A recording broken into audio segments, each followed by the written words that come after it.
So I've spent, at this point, I guess, nearly a decade trying to reconcile my love for the environment with my commitment to social justice, and been really continually frustrated by how little these movements seem to be talking to each other, because I guess from my perspective, their issues are really pretty inextricable. So for my senior project, I decided to explore the relationships, as Sean mentioned, between the environmental movement, the labor movement, and the environmental justice movement. I wanted to unpack the cultural, political, and ideological tensions that I felt and identify points of common ground to build upon. And Sean also asked me to define these movements for you. And my first reaction was, I couldn't possibly do that. They're not monolithic. That's half the point. And he was like, well, that's fine, Emily. Just explain what you mean about that. And so I guess what I mean is, I think if you look around the room, every single one of us probably has a different understanding of environmentalism and of the environmental movement. And I think the labor and environmental justice movements are similar. The labor movement has evolved and shifted continually over time, sometimes focusing on wages, sometimes on community development, health and safety, and I've learned even conservation issues. The environmental justice movement may be the one people in this room are less familiar with, and its definition is actually especially fraught because it's been deliberately grassroots and non-hierarchical from its inception. But it emerged in the 1980s, catalyzed by a report and a growing awareness of the grossly disproportionate siting of hazardous waste facilities in low-income communities and communities of color, and sort of a resistance movement around that at the community level. So largely mobilizations around racial, economic, and environmental justice in the environmental decision-making process. Is that what you meant, Sean? Great, okay. So I started my research by trying to locate these movements in historical context. I conducted a literature review focusing on the United States from industrialization to the present, and I also spent a week with the United Farm Workers in California conducting interviews and looking at how sort of my questions operationalized in a really specific context.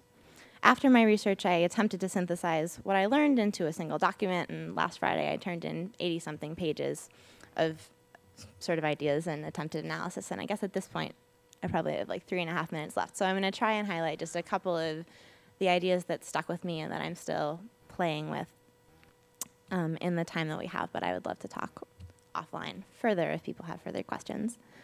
The first thing I want to talk about has to do with how we frame issues. My research suggests that the way both the labor and environmental movements define themselves, their interests and priorities, has tremendous bearing on their ability to form coalitions and work together. I think both environmental and labor movements have sometimes gotten pigeonholed by drawing artificial boundaries around their realms of interest, whether that means defining environment strictly as wilderness or defining the concerns of working people strictly as wages. I found that health and justice offer a powerful frame to examine root causes of both labor and environmental concerns, making space for the structural analysis that I believe is critical to coalition building and solidarity work. Health frames are rooted in social justice on both theoretical and a gut level. You can trace it back to principles of equal opportunity, and arguments about that have been pretty fully developed around conversations about public healthcare system. But I think you can also trust your own, and I think most people's instincts, that it's not okay to poison people. I found that common sense, common courtesy norms, and ethics around health and safety have pretty far-reaching political implications.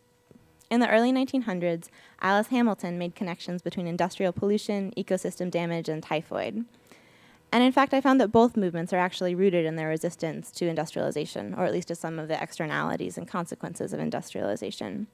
In the 1950s, the AFL, which is probably the most conservative union in the United States, which is one of the most conservative, at least in terms of labor, countries in the developed world, advocated for national air pollution regulation and protection from worker safety in the plants and public health and ecology outside of them, more than a decade before the birth of what we know as the modern environmental movement.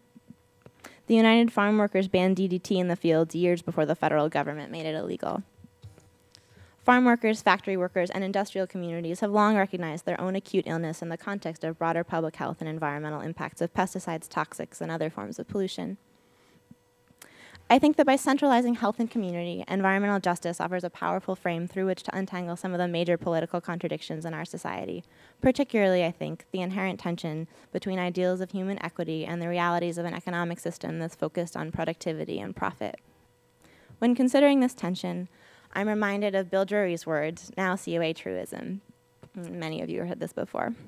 When your views on the world and your intellect are being challenged and you begin to feel uncomfortable because of a contradiction you've detected that is threatening your current model of the world or some aspect of it, pay attention. You're about to learn something. Nobody really wants to talk about capitalism.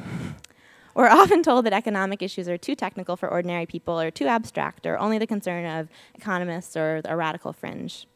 I think mostly it's just uncomfortable. I think it's a conversation we need to have, and I'd like to suggest that environment and health allow us to examine some of the trade-offs that lie at the crust of our democracy in profoundly human terms. Thank you.